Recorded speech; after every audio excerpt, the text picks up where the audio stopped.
Welcome to the Alchemist Nation podcast. We are a community of business and real estate professionals who are on a shared mission to help every individual achieve financial freedom through right action, the right knowledge, and the right accountability. Join me, Andrew McMurray, and my co-host, Mitch Jaworski, as we find and interview those who have mastered wealth and who have a desire to share their wisdom with you. Enjoy.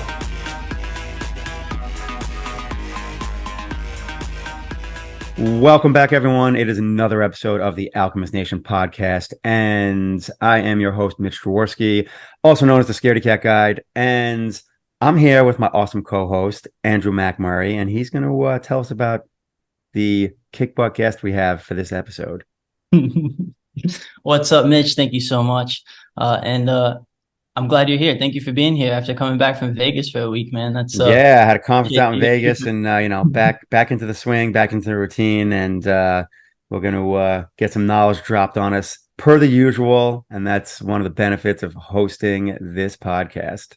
Absolutely. And today we have an extra special guest. So our guest today embodies the spirit of what Alchemist Nation is about, which is community and investment in a way that's truly inspiring, right? So he's a native of the Tampa Bay area, and he's dedicated his life to not just succeeding in real estate, but also rebuilding his community, especially after, the 2008-2009 recession that we had. So meet Greg Simpson. Greg is the CEO and chief home buyer of 1-800-OUT-FAST, where he specializes in offering distressed homeowners fast and fair solutions for their home. That's not all. He's also the CEO of OUT-FAST Realty and Investments, working diligently to help sellers and buyers achieve their real estate goals. If you're an aspiring investor, you want to pay close attention to this episode because Greg is also the president of TB-REIA, which is Tampa Bay's largest real estate investors club. And on top of all that, he's the founder and CEO of The Greatest Alliance, which is incredible name. Love that copy. Where he offers invaluable guidance to those who are looking to break into real estate or take their business to the next level. So Greg's a man of many hats, but just one mission, and that's to make a difference in the lives of his community members and fellow investors. Greg, welcome to the show. Thanks for being here, man. Happy to be here, guys. Man, I'm tired just hearing all this title. It's a busy man. Just like, I can hear is like Rick Ross in the background every day. I'm hustling. Yep. Love it. That would be me. Well, so tell us a little bit about this hustle. I mean, I want to hear some background, to be honest. I mean, it's just kind of like, we were talking a little bit before the podcast about, the Cardone 10X rule, all that stuff. Like, that always like resonated with me. When I read that book, it was like, whoa, yeah, this is it. Like, I've gotten to the point where I'm a little bit, the work smarter, not harder, not hustle as much and whatnot. But, you got to do what you got to do in the beginning stages of your career. And that's the hustle muscle is where it all comes from. And, those who hustle when they have the ability to do so, the ones that separate themselves from the rest of the pack. And I feel like I've done a pretty decent job of that. Always room for improvement, obviously. But yeah, it's just one of those things that it's kind of like what we're going to be talking about at the next main meeting that we have for TB-REIA is the success for real estate investing or an agent, whatever, is not an overnight thing. Unlike what most people on YouTube or Flip or Flop or whatever TV show is your fancy on HGTV or A&E or whatever. I don't even know what station these things or shows are on these stations anymore. But yeah, it's just it's been 10 years in the making of still trying to figure stuff out too. But it's just part of the game that we play every day, right? 100%. Absolutely. But in my mind, right, it's not all about hustle though for you, because I was doing a little research, seeing all the stuff you're involved in. It seems like you really do have a heart for investing and giving into your community. I mean, just based on how involved you are just in Tampa Bay alone. So I'm curious, like what led to that? Have you always had a heart for building up the people around you, or was there a specific like moment that kind of woke you up to that? Yes, for sure. I've always been one to try and like empower people, but the empowering the real estate investors in the community came about from 10 years ago. My dad and I took a seminar, one of those guru seminars, spent lots and lots of money for that seminar. And unfortunately, it wasn't worth anywhere near what we paid for it. The common story, right? And so I'm not going to go crazy long into that.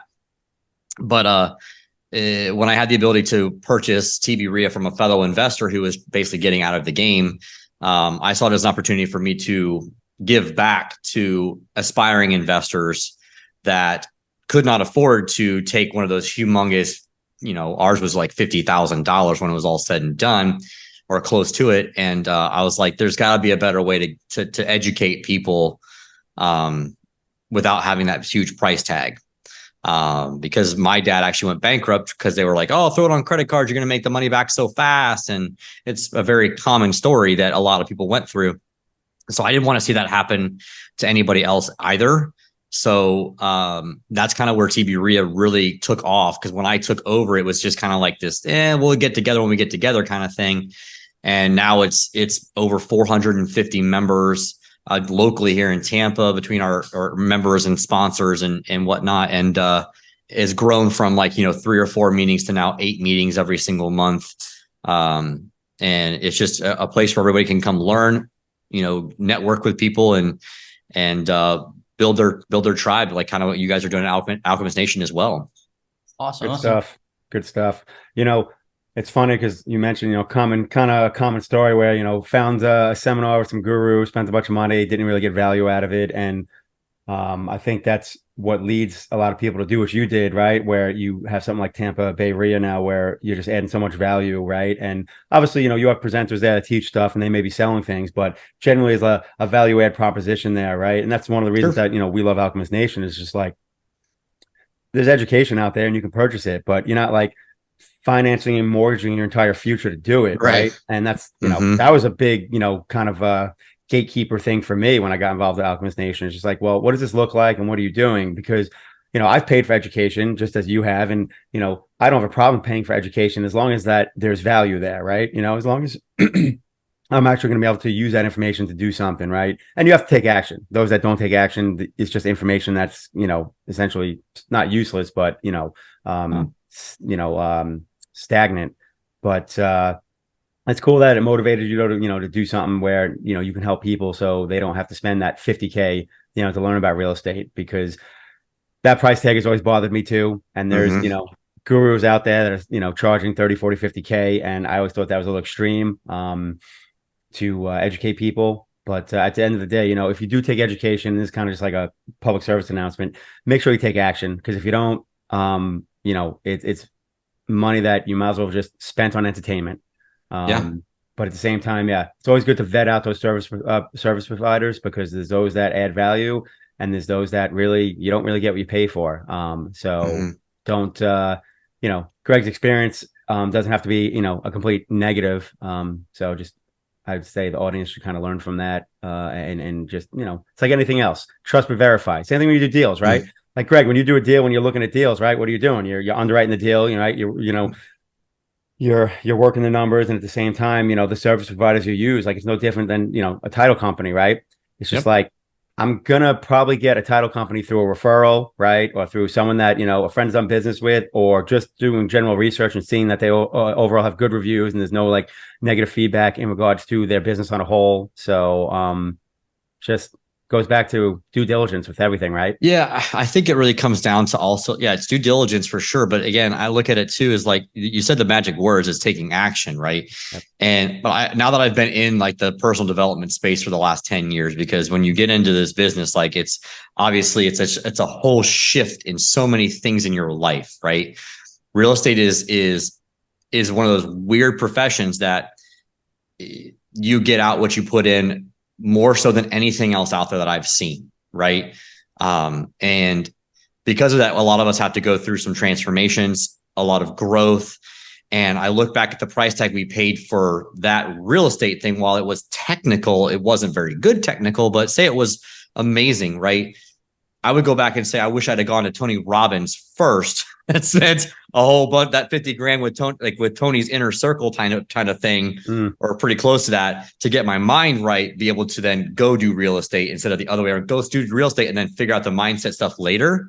I wish it had been the other way around, but like that, I would have much rather given my money to Tony Robbins or someone like him that was verified, trustworthy, knows his stuff, actually has transformed, tens of thousands of people's lives. And like some of the, it's funny, like listening to podcasts and video podcasts, and all the people who like are running these massive podcasts are all Tony Robbins peoples. Isn't that crazy to you guys? Like, it's so wild to me. I know Doug's one of the guys that's, worked for Tony for a long time and whatnot, but yeah, it's one of those things that like, you got to it's so hard to navigate who you put your money with and who your coach and your mentor really is.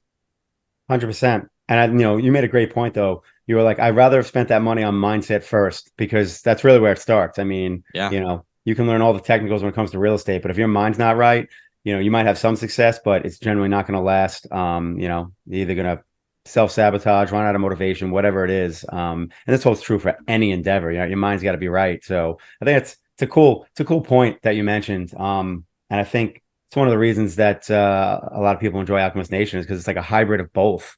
You got guys like Doug McGurk, and then you have, more technical people like myself, that hybrid, because without the mindset, you have nothing. Totally agreed.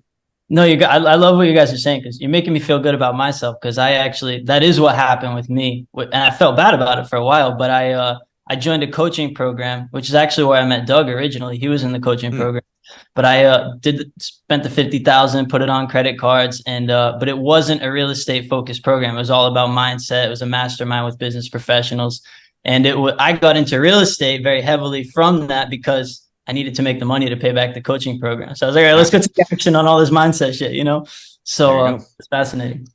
So I'm curious with taking action, right? And you built the TB RIA. You're bringing people together. You want to provide them with valuable, actionable information without the $50,000 price tag. What have been some like success stories that stick out to you from that community, from that group?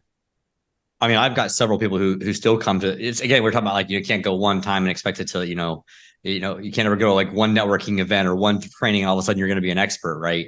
The people who keep showing up and keep learning and keep growing, I can tell you that most of those people have now become successful real estate investors. We've had people who have come through who've taken Life in Air, right, which is a very mindset focused, real estate backed type of program, and they've been super successful with that. People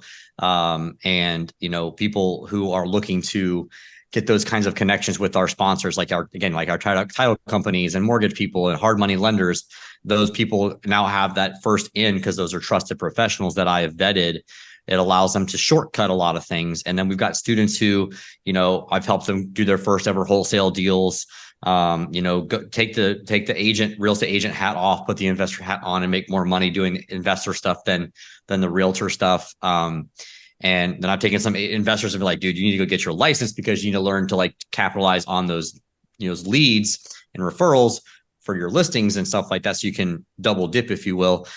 So it's been nice to see people like go out there and actually take the action and do what we tell them to do, and actually, flip houses and make money and be grateful for that. And it's really cool. And watching people, they come back after a while and they're like, I haven't seen you in such a long time because I was busy doing my first flip, and I made, 50 grand and, blah, blah, blah, whatever that is. And it's really kind of a cool thing to see that. But it doesn't happen every day, because again, not enough people take the action we're talking about. So that's the more frustrating part, because I was talking to this on another podcast earlier today that I was on, and, you guys provide a lot of tools at Alchemist Nation. We provide a lot of tools here at Outfast Realty. We provide tools at TB RIA. I can provide you all the tools and the technology and the systems and processes and coaching and But if you aren't willing to go do the work after the meeting, or after we break from the coaching sessions, or after training or classes and stuff like that, I can't help you, and no one's going to do the work for you. No one. Literally no one. Yep. And so if you don't have that going into any of this, then you're in for a rude awakening. And that was kind of like the premise of the last podcast I was on. I was like, guys, you got to take the action. You got to keep doing the action, and just keep chugging along. And it doesn't matter what brokerage you go to. It doesn't matter, if it's Alchemist Nation or if it's something else that you're a part of. If you're not going to take the action that you are told to do, you're wasting your time. It is worthless, in my opinion, the education that you can get, because I think Tony Robbins says, like, if knowledge was power, then there'd be a lot more billionaires in this planet, because we're in the information age where you can literally Google anything at any time nowadays, with our phones being so fast and so connected, and Chat GPT at our fingertips.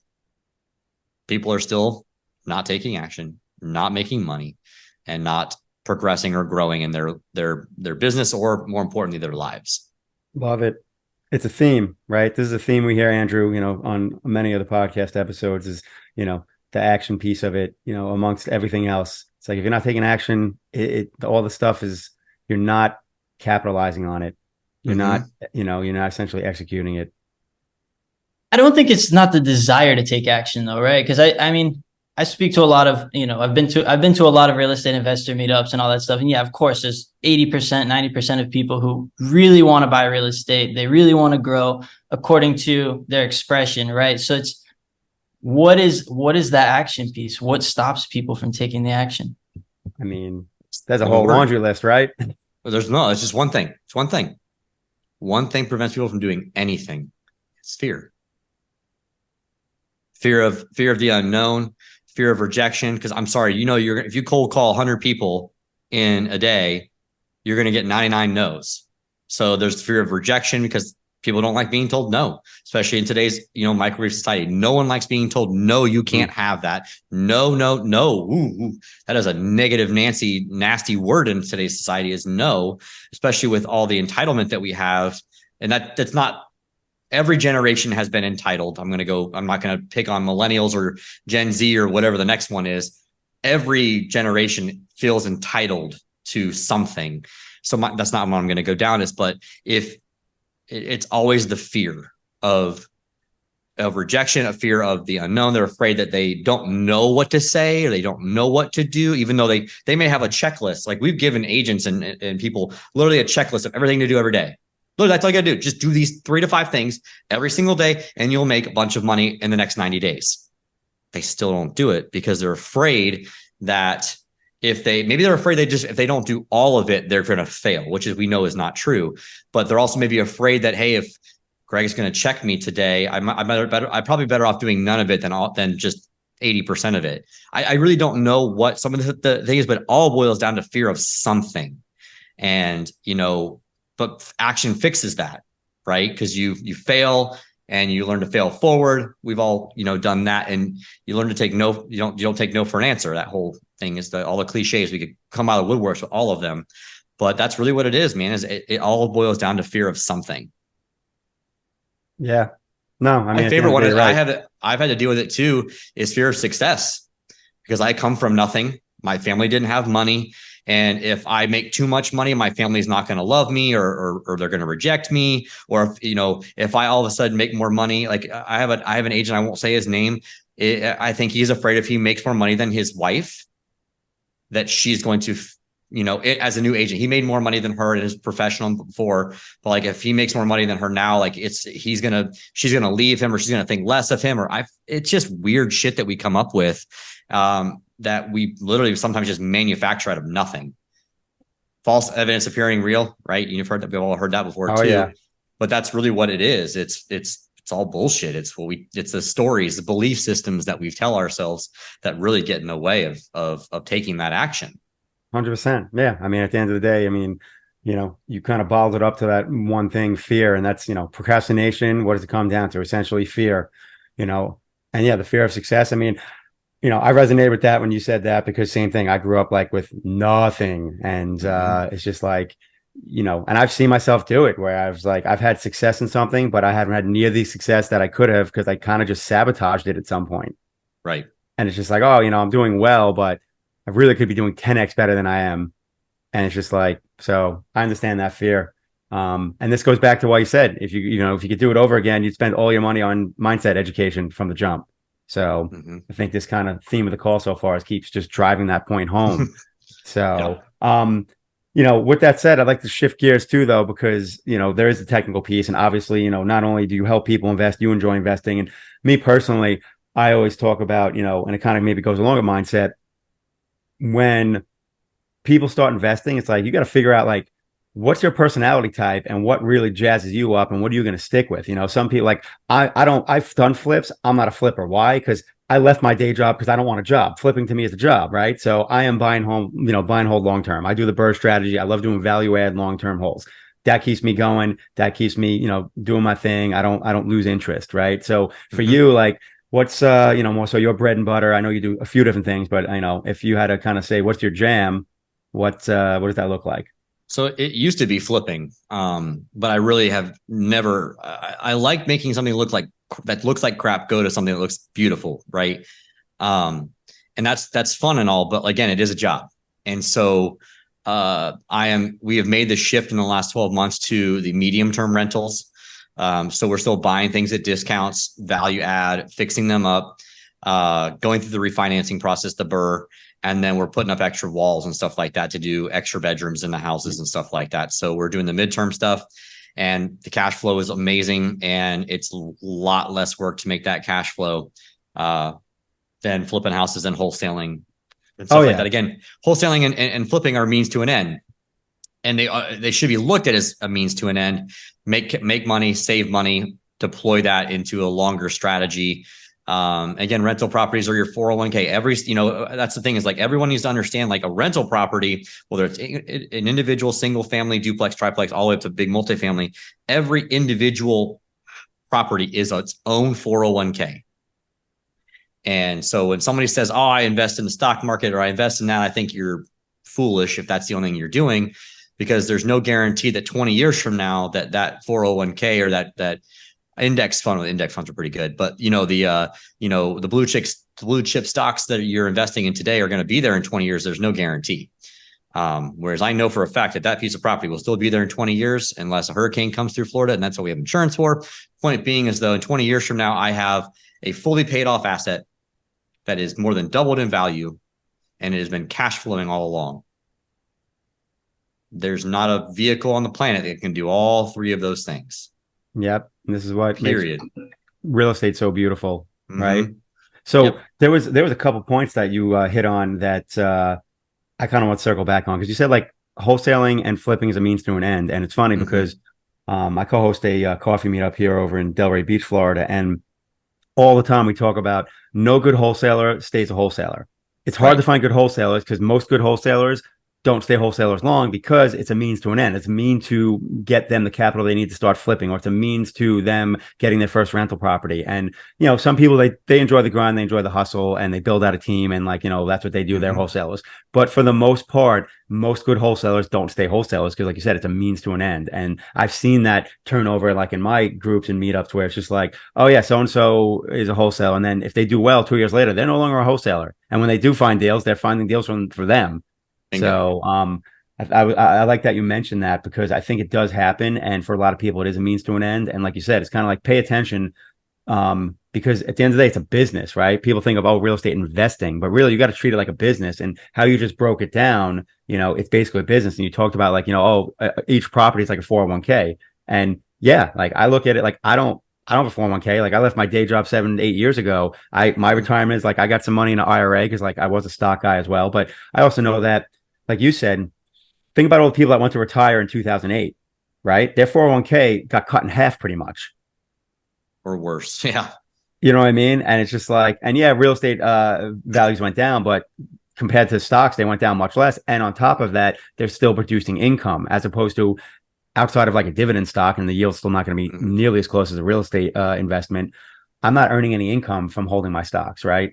So, and that's, you said, it's kind of like that trifecta of real estate, the three things you get from it. So it's a beautiful thing. And I think, when you mentioned, if you just have stocks, that's not a smart move. It's kind of dangerous. And, it goes back to a tagline I've heard my accountant said, and I share a lot, and it's, concentrated bets are for making money, diversifications for keeping money. So it's just like, once you make some money concentrated in one investment or field, like you should diversify now so you can keep that money. Otherwise you're at risk of like something like 2008 happening. So it's, I just kind of wanted to circle back because you touched on so many things that I think a lot of people might not have caught just in that general conversation. So good stuff, man. Thanks. And yeah, I think that even if you want to diversify, you can diversify so many different ways in real estate, right? You've got big multifamily, medium multifamily, you've got single family. Single family, I feel like, is the worst diversification of the three, because you have one family that, goes belly up, and now your cash flow is completely gone for that property. Where multifamily, we know that you got, even a 10 unit and one person, falls on hard times, you still got 9 cash flowing. And unfortunately, we live in America where if in case the market goes down, people need a place to live. Yes. And so real estate will always be a sustainable asset. It may not be as good as it was during the height of markets, but it will never, again, it never goes away. Yep. Yeah, real estate's not going out of business. A company can go out of business. Right.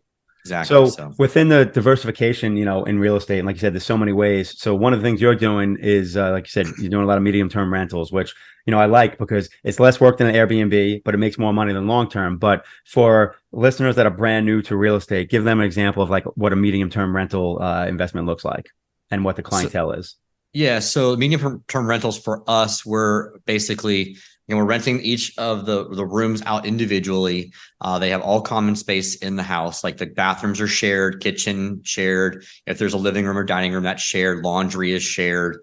And it's basically like, think of it as like almost like dorm room housing for adults, hostels almost too. And it allows people who are typically of lower income the ability to still rent a nice place. At least our houses are very nice. A place without having to come up with, $2,500 for a security deposit and first month's and last month's rent. Especially in a booming market like Tampa, where rents went from on average around $1,700 to now $2,700, $3,000. The average person, even in our city, cannot afford to go rent a house or an apartment for themselves. So the medium-term rentals allow them to technically rent by the week for on average 200. I think ours are like around $225 a week per room. Well, they don't have to pay for utilities though. No, electric, and we pay for the internet too. So it allows them to have a place where they can either transition to, or while they're in transition, or it allows them to just, live where they can and not be on the street or having to live on mom and dad's couch or a friend's couch. Because obviously no one wants to do that, but we have a housing crisis in most major cities in America, and rents have skyrocketed. And I feel like this is going to be, I won't say the wave of the future, because room rentals have been around forever, but I think this is going to be a really big sticking point for America for a little while until something comes to a head here. Yeah, agreed. Let's be honest, the wealth gap has gotten worse and worse and worse. And anytime we have any sort of recession or drawback or whatever you want to call it we're in right now, the wealth gap just gets farther and farther apart. Yeah. So we get to do both. We get to make more money, but we also get to provide a really good service to the community too, for the people who bag our groceries, work at the car dealerships. They work at, Walmarts. They work at the lower income jobs. They work at our fast food restaurants that keep the economy moving. They got to live somewhere, and I'd rather it be in one of our houses than on the street or in their car. Yeah, I mean, you're literally filling a need, because that's like you said, people that essentially, work at Walmart used to be able to afford to rent an apartment, and they no longer can. Now it's at the point where it's like the husband and wife both working at Walmart, and together maybe they can afford an apartment. If you have just one person or you have a single person, right, then you're losing that value add proposition, because obviously, the amount of income 2 people are making is a better value proposition compared to like the additional cost in rent from a studio to a 2-bedroom or 1-bedroom to 2-bedroom. So that need is growing, which I guess is somewhat unfortunate, but at the same time, you're doing your part to kind of fill that need. And also, like you said, I think there's a shift, because think about it, like, I don't know, like I went to college, I remember living in the dorms and whatnot, and it was normal to get a job, find your own place. And I think now with rooming housing becoming more and more popular, as you have like Gen Z graduating college, it's like, well, they were living in a dorm, and if they get a job and transition to a room sharing thing, it's not out of the norm. It's not, this isn't normal. It's almost feels like the normal transition out of college. So I think you're right. I think we're going to see a continued increase in these like kind of medium term and rooming housing situations. And it's not going to be looked at in a negative way, because, like for me growing up, like that was always looked at somewhat negative, like, oh man, Mhm. like if you got to live there, you must be having a hard time. And it's losing that stigma, and it just shifts, stigmas and opinions and perspectives shift with generations. So it's just like you're stepping into what I think is a very growing segment of real estate. Yep, I agree. I think because again, it's not going anywhere until we address that bigger root issue. It's not going to go away. And every politician that's run in the last 2 years, 3 years, or 4 years or so has all, especially on the local level, has all run on trying their best to come up with affordable housing. I know it's a pretty nasty buzzword, but that's what they all run on: affordable housing, affordable housing, affordable housing. And unfortunately, there is only so much, whether you're left or right, that the government can do for that, because we do have a free market. Unless they're going to build their own community housing, they can't really do much about that. So it does kind of fall on us as the investors to come up with something like that. And so I feel like this has been a pretty good way to impact our community in a positive way. And again, still be capitalist at the same time. Yeah, no, it's awesome because, you're giving more people housing simply by, instead of 2 people living in that apartment / house, you have 4 to 6 people. Yep. So it's helping the supply, because at the end of the day, it's a supply issue, right? Yep. There's not enough housing, and obviously the slowdown of building, because of the '08 crisis, only made things worse. And I'm sure you've looked at the numbers, like the amount they have to build to catch up, just to make up for the lost gap in the last decade or so. It's not even possible for them to ramp up like that. So it's not a problem that's going to go away tomorrow, and it's going to cause shifts. What you're saying, I mean, think about, you're starting to see like commercial properties get converted to residential since the demand for commercial space is going down. That's going to be interesting too, as that continues to happen, and that maybe that'll help solve the problem. Yeah, I don't know. I don't have the capacity to even think about that. Yeah. I mean, it's just too big of a problem. I mean, they can only build houses so fast. Yep. And even the developers who have their hands in the back pocket, or in the pockets of the inspectors at the cities to like put stuff through that shouldn't probably go through, they're still not able to build enough houses fast enough. And so it's a really big problem, and unfortunately, you said you're in Florida. Florida is an anomaly. And Walter and I have talked about this a lot too, how we built out, not up, in Florida. And Miami is probably one of the only places that really did that. Orlando, so, but like even Jacksonville, another biggest city in America, really, square footage wise, it's just out, not up. And so there's not a lot of multifamily anywhere in Florida to speak of. So it's a really big problem in Florida because we've never done it. And there's a reckoning coming on that, I think, too. I don't know how we fix that, but because there's no more land in these areas to knock down and rebuild big monstrosities, because then the community gets all pissed off if we knock down a bunch of houses or knock down, whatever, to build more condos or to build more apartment buildings. People get all bent out of shape. And it's like, well, where do you want people to live? Yeah. So it's just, there's way bigger problems than you or I or any of us on this podcast can solve today. 100%. That's why you kind of focus on, your part, so to speak. And you're doing that in the Tampa area. And, it'll be interesting to see if things, because air rights are a big thing in Florida. And, it's like Miami and Lauderdale are a handful of places where like you have, skyscrapers, so to speak. But, there was even beef over that, because it's just like, all right, now this one building went up and then this other building completely lost their view of the ocean. Right. And there's, but then most areas like, no, it's like you pretty much can't, like 3 floors and that's it. So like Palm Beach Island, you can't build anything more than 3 stories, And like you said, at some point something's got to give, and there's probably gonna be some wars over that, because eventually something's gonna get passed, or whatever, the right hand's gonna get greased, or whatever needs to happen, and then it's just gonna be it's gonna be an outcry for the people that it affects. But at the end of the day, it does help solve the problem, because if you can build up, you can build more units, therefore more spaces for people to live in. Yep. So it's gonna be interesting. That's all I'll say. Yeah, I agree. We go.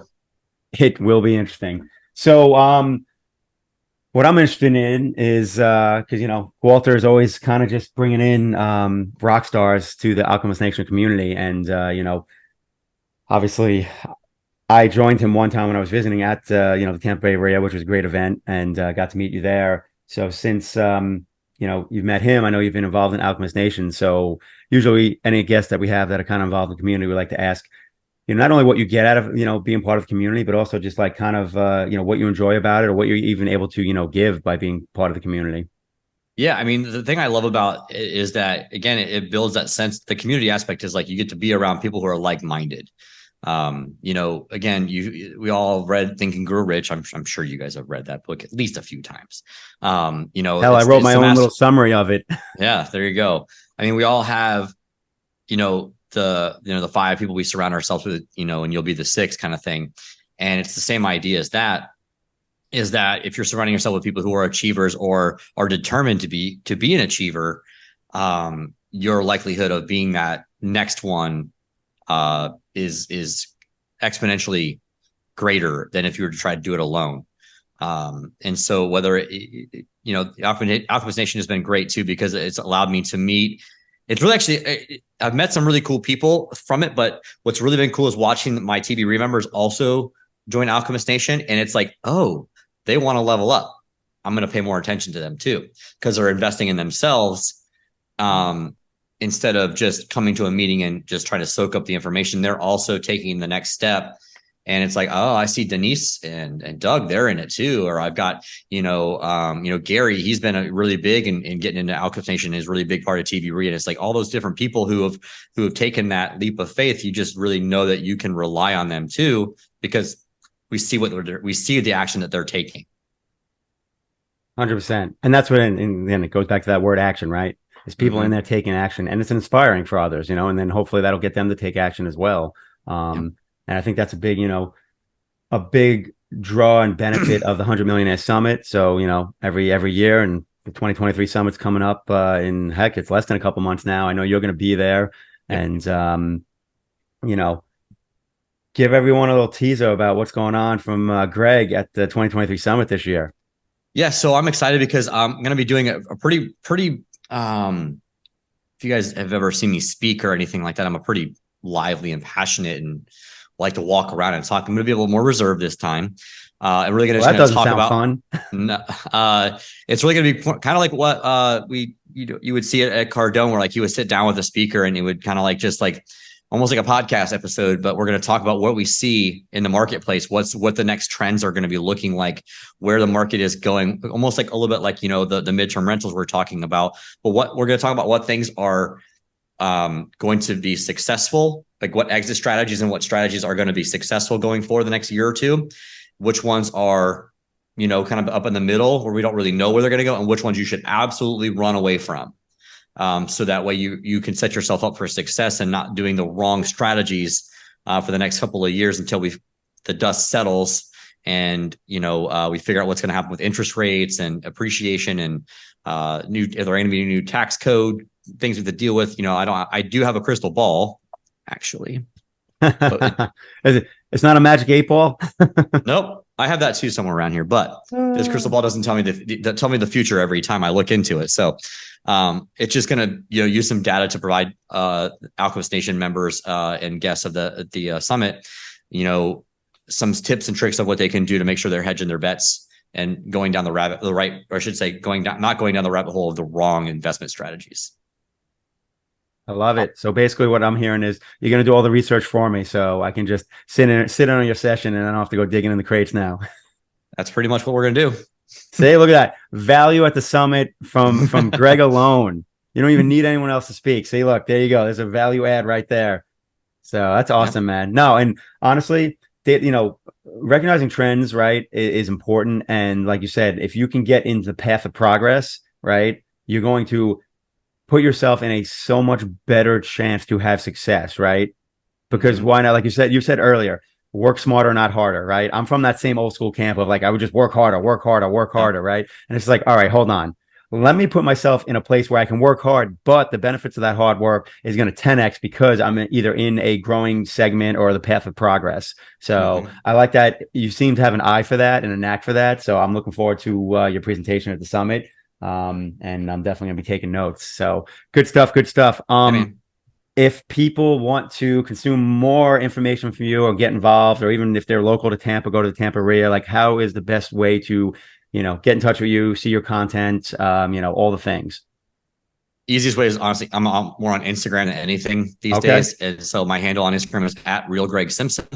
Always got stuff there. I try to make it light and funny too. It's not all real estate. You'll see lots of pictures and stuff of my kids and my wife. So don't expect it to just be real estate bombs and stuff. But then, we've got a lot of content on there. TV REIT is a great place to go as well. If you're local to Tampa Bay.